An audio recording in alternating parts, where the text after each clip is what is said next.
नमस्ते मित्रांनो, तुम्हाला आज आम्ही एक देवबांधचं वैशिष्ट्य सांगणार आहे.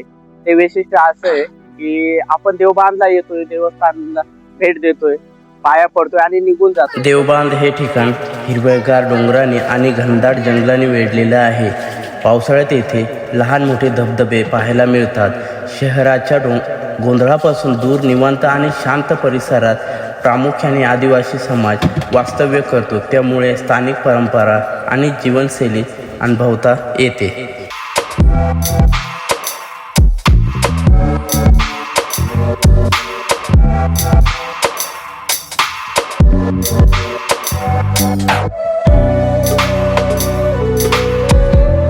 पण देवबांध हे नाव का पडलं याचं तुम्हाला आज थोडक्यात वैशिष्ट्य सांगणार आहे. तर तुम्ही बघू शकता, आपण पुलाच्या वरच्या साईडने आलेलो आहे. तुम्ही बघू शकता ते पूल आहे, ते पुलाच्या आपण वरच्या साईडने आलेलो आहे. का देवबांध हे नाव का पडले? राकेश दादा, तुम्ही सांगू शकता का देवबांध हे नाव का पडले इथे? पूर्वी इथे 5 पांडव असायचे. त्यांनी त्यांच्या काळामध्ये हा बांध बांधलेला आहे, मागे दिसतोय तो. म्हणूनच या स्थळाला देवबांध हे ओळखले जाते.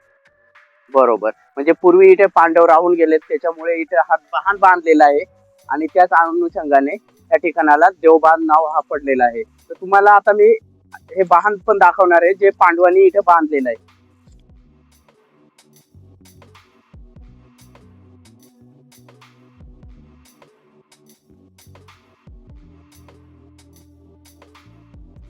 हा बांध आता खूप पाऊस पडल्यामुळे ढासळलेला आहे.